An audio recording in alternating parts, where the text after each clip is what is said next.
गोविंद गुरु महाराज की इस कर्मस्थली 1500 आदिवासियों की इस शहीद भूमि मानगढ़ को नमन। आदिवासी समुदाय के लिए इतिहास के पन्नों में पहली पंक्तियों में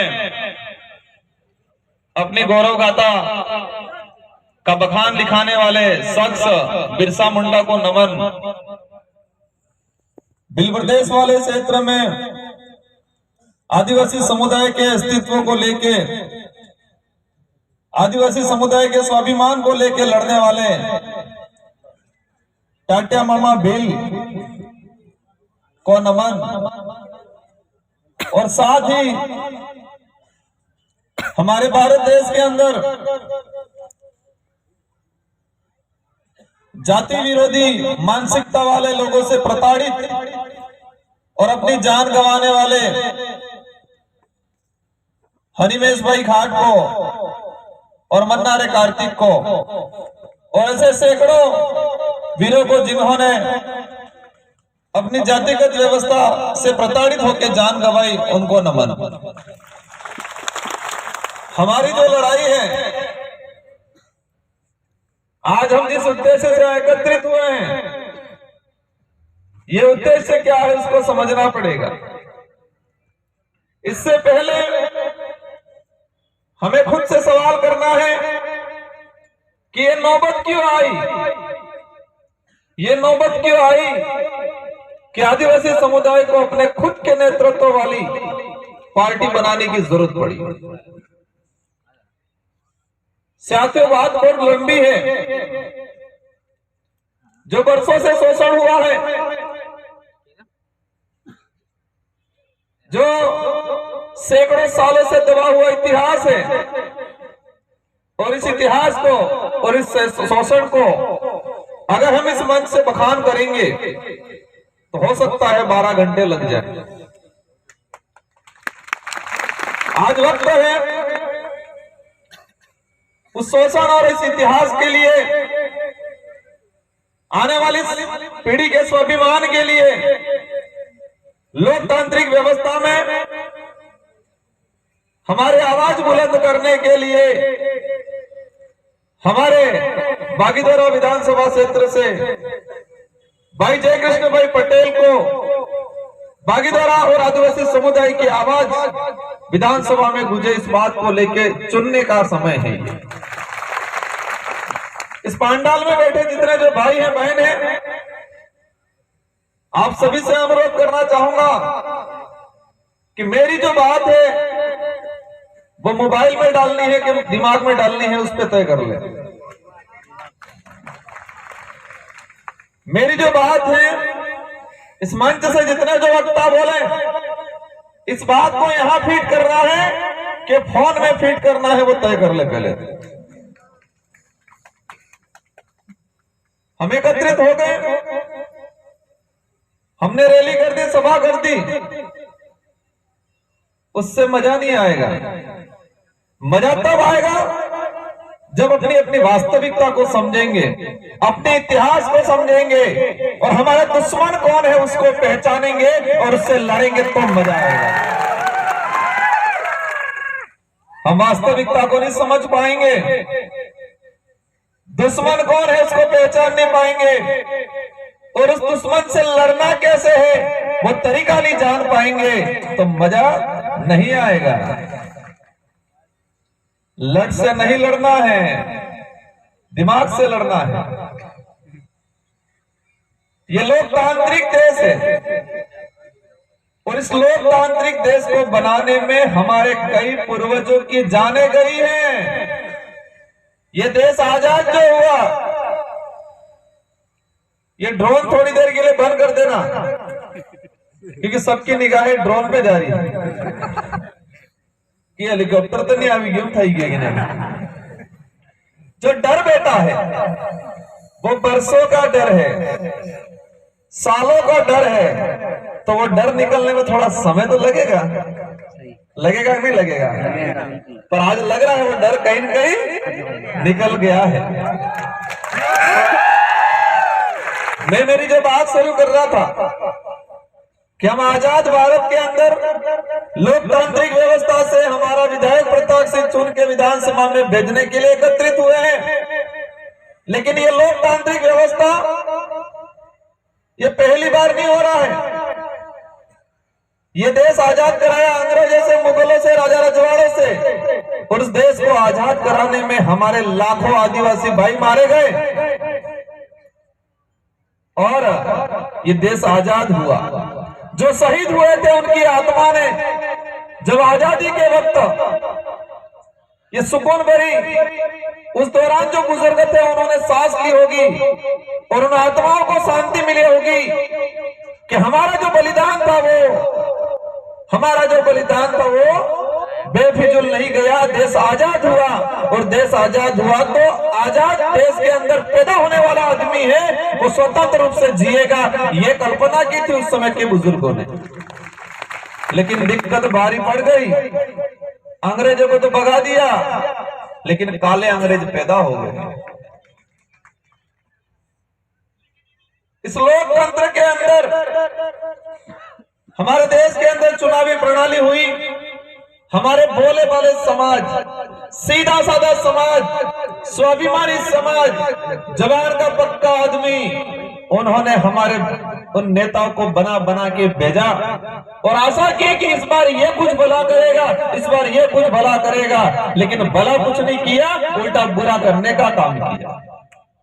एक बात ये स्वीकार करनी पड़ेगी और आपके सबके दिमाग में डाल देनी है कि हमें किसी व्यक्ति से लड़ाई नहीं है, हमें विचारधारा से लड़ाई है और उस व्यक्ति के कर्मों से लड़ाई है हमारी। जो भी हो, आप सीधे साधे लोग, हम पढ़ाई कर रहे थे, युवा जिंदगी जी रहे थे, लेकिन इन नेताओं ने मजबूर किया कि हम व्यवस्था में आए और समाज की कमान संभाले।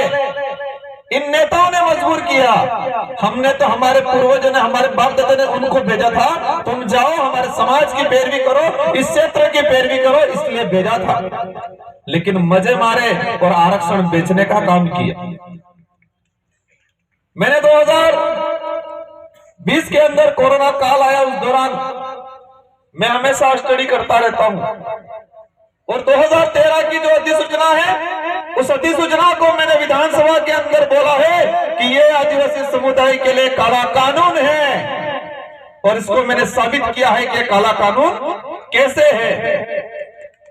और पूरे उदयपुर संभाग के सारे मंत्री, संतरी, विधायक और 1700 सरपंचों को मैंने लेटर लिखा था कि 2013 की अधिसूचना, 2016 की संशोधित अधिसूचना और उस अधिसूचना से हमारे कितने आदिवासी भाई नौकरी से वंचित रहे, ये आंकड़ा सहित लिख के मैंने भेजा था। प्रत्येक सरपंचों को लेटर लिखा था। उस लेटर को खंगालो और अपने अपने ग्राम पंचायत में जो कमल कांग्रेस की बात करता है उसको बुलाओ, बुला के प्यार से बिठाओ, पानी पिलाओ और माला पहनानी पड़ेगा, माला पहनाओ और कहो भाई साहब ये क्या है। कोई लोग कहते हैं कि राजकुमार युवाओं को भड़काता है, आरक्षण के नाम से आरक्षण सबको मिल रहा है। मैंने 1700 लेटर लिखे, बागीदोरा के सारे मंत्रियों को, सारे विधायक को लेटर लिखे और मैंने एक लाइन लिखी थी पीछे कि मैंने जो ऑथेंटिक लेटर लिखा है, ऑथेंटिक जो आंकड़ा लिखा है, जिस आंकड़े में आदिवासी समाज को नुकसान पहुंचा है, अगर वो गलत है और आप सही हो तो उसका जवाब मुझे दो, लेटर के माध्यम से दो। ये मैंने लिखा था, एक का रिप्लाई नहीं आया क्योंकि सही में था, गलत वो था। और ये बात इस मंच के माध्यम से उन सारे नेताओं को कहना चाहता हूं कि जिस समाज में पैदा हुए हो, जिस समाज का सर्टिफिकेट लगाया है और जिस समाज का सर्टिफिकेट लगा के आप सरपंच, विधायक, मंत्री बने हो, कम से कम उस समाज का नुकसान मत करो। कोई अमर नहीं है इस धरती पे, कोई अमर नहीं है, लेकिन जिस कोण में पैदा हुए हो उस कोण का नुकसान करके मत जाओ। हमारी लड़ाई वोटों की लड़ाई नहीं है, हमारी लड़ाई अस्तित्व की लड़ाई है, अधिकारों की लड़ाई है, आने वाली पीढ़ी की लड़ाई है।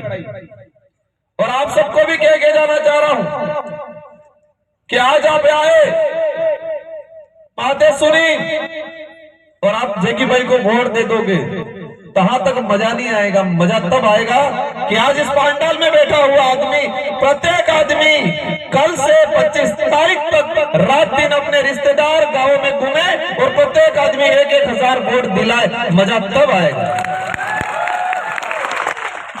बाकी यहाँ हमने सुन लिया, हमने बोल दिया, आपने सुन लिया और चले गए, मजा नहीं आएगा। आज इन लोगों के पास हमारे समाज को इन लोगों ने परजीवी बनाया है और हमारी विचारधारा इस समाज के युवाओं को आत्मनिर्भर बनाने के लिए चल रही है। इन लोगों ने फ्री का सामान दे देके एक बार कहें काकजो बाकजो तमन सब आल दी दो, मेटो आल दी दो, अधेर आल दी दे, मरसो आल दी दो, हो तुझे वे खाओ पियो मस्त रहो। मेरे भाइयों, 1 साल के अंदर कितने महीने आते हैं और 5 साल के अंदर 60 महीने। 1 साल में 12 महीने और 5 साल के कितने हुए? 12 महीने। और 12 महीनों में 2 महीना पैकेट मिला। पर दिल से ये बताओ कि जो पैकेट मिल रहा है वो पैकेट मजबूत है, अंदर का सामान मजबूत है? वो पैकेट है वो ज्यादा दिन तक टिकेगा कि अंदर जो सामान है वो घर के अंदर टिकेगा? 100 ग्राम की मिर्ची का पैकेट, 50-100 ग्राम की हल्दी का पैकेट भगत के घर में 5 दिन बनेगा और जगत के घर में 2 दिन में खत्म हो जाएगा।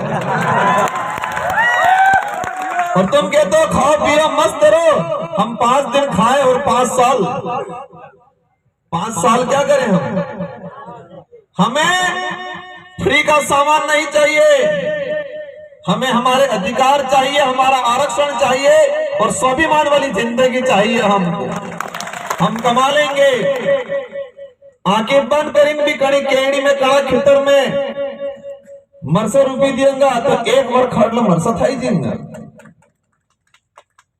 इन लोगों ने जिस तरह से समाज को बनाने का काम किया है, हमें फ्री की थैली नहीं चाहिए। हमें 2 साल से बच्चों की छात्रवृत्ति नहीं मिली है, वो चाहिए हमको। देश आजाद हुआ तब से 5वीं अनुसूची के तहत जो रिजर्वेशन है वो चाहिए हमको। जल जंगल जमीन का मालिकाना हक चाहिए हमको। ये लोग कहते हैं, इनकी पोल खोलना चाहता हूं इस मंच के माध्यम से, कहते हैं कि कांग्रेस ने 2 रुपए किलो धोआ फेरू तुझे। कहते हैं कांग्रेस ने रोजगार गारंटी दी, क्या चाहिए और क्या चाहिए? इस बात को समझना पड़ेगा। रोजगार गारंटी अधिनियम 2005 में बना और यूपीए की सरकार में बना। 2004 के अंदर यूपीए की सरकार बनी और यूपीए की सरकार 18 से 19 क्षेत्रीय दलों से मिलकर बनी और क्षेत्रीय दलों ने कहा कि देश के अंदर रोजगार की गारंटी का अगर कानून लाते हो तो हम आपको समर्थन देंगे। और कांग्रेस को मजबूरन कहना पड़ा कि हमारे मनमोहन जी को प्रधानमंत्री बना दो, हम रोजगार गारंटी का कानून लाएंगे लोग।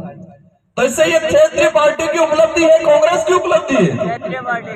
अगर क्षेत्रीय पार्टियां नहीं होती तो देश के अंदर रोजगार गारंटी का कानून नहीं बनता।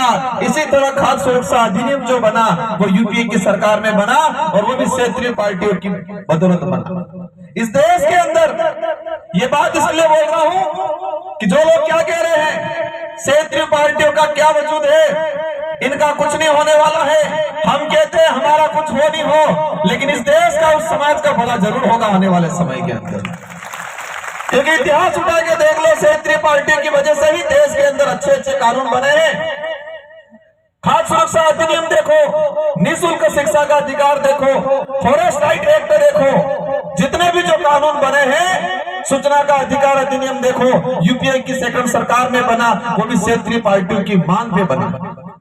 देश के अंदर एक भी कानून ऐसा नहीं है जो फुल फ्रेश कांग्रेस या बीजेपी ने बनाया हो। कांग्रेस और बीजेपी ने आम जनता के हित में बने कानून, आम जनता के हित में बने अनुच्छेदों को खत्म करने का काम किया।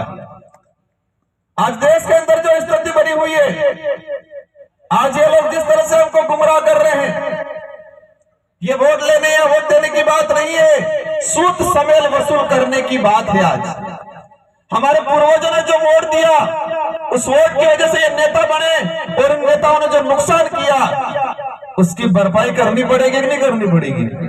उसका ब्याज लेना पड़ेगा कि नहीं लेना पड़ेगा? और इस देश के अंदर लोकतंत्र है, और लोकतंत्र की सबसे बड़ी चाबी है वोट है।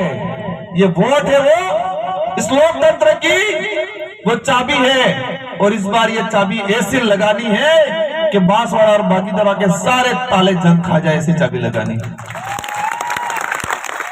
आप लोगों को धैर्यता से कहीं उलझना नहीं है, किसी से भिड़ना नहीं है, विचारों से भिड़ना है, हमारे विचारधारा से भिड़ना, हमारी विचारधारा को लेकर उनसे भिड़ना है, बातों से भिड़ना है, अपनी बोली से भिड़ना है, हमें लड़ लेके नहीं भिड़ना है। बाकी ये लोग कोशिश करेंगे, हमको उलझाने की कोशिश करेंगे, लड़ाई झगड़ा कोशिश करेंगे, लेकिन उनको भी कहना चाहता हूं, सभी नेताओं को, डूंगरपुर बांसवाड़ा के, खुद का नहीं सोचे, पार्टी का नहीं सोचे, समाज का सोचे। और आज भी वक्त है, मैंने कई बार बोला है सारे नेताओं को कि कांग्रेस बीजेपी के जितने नेता हैं वो एक मंच पे आके समाज से माफी मांग ले कि हमसे ये काला कानून बनाए गए जिससे समाज को नुकसान हुआ, और इनको हम सुधार देंगे, तो हम माफ करने के लिए तैयार है, और हम राजनीति को छोड़ने के लिए भी तैयार है। अगर ये लोग ये कर देते हैं तो मैं कहता हूं कि हम पॉलिटिक्स नहीं करेंगे, लेकिन समाज की रक्षा तुमने नहीं की, इसलिए युवाओं को, हमको आज पॉलिटिक्स में आना पड़ा। आज एक जयप्रकाश केली कहते हैं कि सरकारी कर्मचारी था, और सरकारी कर्मचारी राजनीति करने आया, ये नहीं आया, भागीदारी के युवा उसको जबरदस्ती वहां से रिजाइन देना लेके लाए हैं, क्योंकि उनको लगता है ये भाई इस भागीदारी की कमान संभाल सकता है, समाज की बात विधानसभा में ले जा सकता है, इसलिए इस भाई को लाए गए। हमारी लड़ाई आने वाली पीढ़ी को लेके है। मावजी महाराज इस क्षेत्र के अंदर देखे, मावजी महाराज ने समाज के लिए काम किया, गोविंद गुरु महाराज ने समाज के लिए काम किया, संत सुरमाल महाराज ने समाज के लिए काम किया, मामा बालेश्वर ने इस क्षेत्र में समाज के लिए काम किया। उन्होंने जो काम किया, उनको जो यात्रा पड़ी, उस सबका बदला लेना पड़ेगा नहीं लेना पड़ेगा? 1500 आदिवासी मानगढ़ पे मारे गए, उसका बदला कांग्रेस ने नहीं लिया, बीजेपी ने नहीं लिया, और ये भारत आदिवासी पार्टी लेगी। आज मावजी महाराज कह के गए थे कि दुर्जी दिवाला के पर्जे पानी में साहे, और सोता सुखनी सेली वारी आवे हासमिली जो, और नहीं हासा वो तो पासा भेंट बगार करा पड़ी, ये कह के गए थे।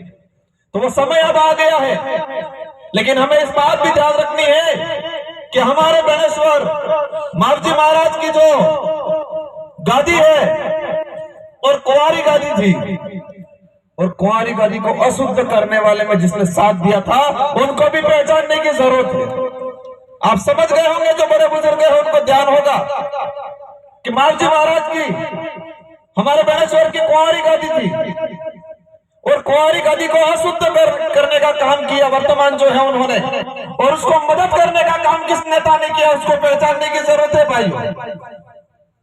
और नहीं पता हो तो जो मावजी महाराज की गादी पे, बेणेश्वर की गादी पे बैठे हैं, वो आज किसका प्रचार कर रहे हैं वो पता करो, आपको पता चल जाएगा कि उनको किसने मदद किया था।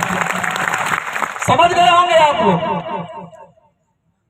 इन लोगों ने समाज को खत्म किया, इन लोगों ने आरक्षण को खत्म किया, इन लोगों ने हमारी भक्ति को अशुद्ध करने का काम किया है। इसलिए ये वक्त आ गया है, हमें एकजुट होना है। आज यहाँ पर आए आप, कल आपको कोई और करेगा, कल आपको वापस कहीं कहीं गुमराह करेगा, कल आपको कोई लसवत में ले जाएगा, और आप वापस गुमराह हो जाओ। ऐसा नहीं होना चाहिए भाई। ये जो लड़ाई है वोटों की लड़ाई नहीं है, वोट इसलिए लड़ रहे हैं ताकि हमारी आवाज विधानसभा में जाए। और आपको पता होगा जो नेता 2018 से पहले आदिवासी कहने से शर्माते थे, जनजाति वनवासी कहते थे, आज कहते हैं मुंह भी आदिवासी नहीं हूं कहीं। विश्व आदिवासी दिवस 1954 से घोषित था, और 84 और सागवाड़ा की जनता ने हमको भेजा, और हमने विधानसभा में बात उठाई, और अशोक गहलोत जी से मांग की विश्व आदिवासी दिवस के राजस्थान के अंदर छुट्टी करो, और राजस्थान के अंदर विश्व आदिवासी दिवस का राजकीय अवकाश घोषित करा। ये उपलब्धि है हमारी। और इसी उपलब्धि की वजह से अब ये मानगढ़ पे विश्व आदिवासी दिवस मनाते हैं। साथियों विचार करो उनका पॉलिटिक्स कैरियर कितना लंबा है। क्या 2018 से पहले बांसवाड़ा के किसी नेता ने विश्व आदिवासी दिवस मनाया था? तो अब क्यों मना रहे हैं? अब इसलिए मना रहे हैं इस आदिवासियों को वोट बैंक खिचक नहीं जाए यूं करके। और काम कैसा किया? आए गहलोत जी, राहुल जी, आदिवासी दिवस था, आदिवासियों का स्थल था, आदिवासी लोग थे और आरक्षण किसी और को दिया। और हमारे भाई इतने भोले भाले फिर भी तालियां बजा के आ गए। तालियां बजा के नहीं बजाई, नीचे बैठे थे उन्होंने। बिल्कुल बिल्कुल। तो ये वक्त है हमें एकजुट होके घर घर जाके किसी को कोई ये नहीं पूछे कि कितनी भीड़ इकट्ठी हुई थी। उनको ये एहसास कराना है कि कितने भिड़ने वाले इकट्ठे हुए थे। यह बात आनी चाहिए। भीड़ इकट्ठी हुई थी, यहाँ भीड़ इकट्ठे करने का मकसद नहीं है, हमें भिड़ने वाले तैयार करने हैं। और मैं आप सबको कहता हूं, आज से ठान लेना है कि हमें कल से 15 तारीख से 25 तारीख तक 10 दिन का समय है। और 10 दिन का जो समय है बागीधरा का भविष्य तय करेगा, बांसवाड़ा का भविष्य तय करेगा। ये जो 10 दिन है वो 10 दिन आदिवासी समुदाय का अस्तित्व तय करेगा। इसलिए 10 दिन तक सोना नहीं है, बहकावे में नहीं आना है। कोई कई गाली दे पैसा वैसा हरो हरो तो ध्यान रख सो चंडीगढ़ वालों लावेंगे ही भी। इसी चीजों में नहीं पड़ना है। और हमें भारी मतों से मैं उम्मीद करूंगा, हम 17-27 सीटों पे लड़ रहे हैं और बांसवाड़ा के भाइयों से उम्मीद करना चाहूंगा, क्या ये सीट जिता के भेजोगे आप? पक्का? जय जोहर का नारा है, भारत देश हमारा है, अभी तो ये लड़ाई है, आगे वो लड़ाई है। आवाज से ठान लेना है प्रत्येक भाई को 1,000 वोट दिलाने। दिलाओगे? पक्का? सबको जय जोहर, जय आदिवासी, जय वीर प्रदेश, जय संविधान। धन्यवाद। अंगरे समान श्रोता है माया बीजेपी अनपढ़ वाणी ने लूट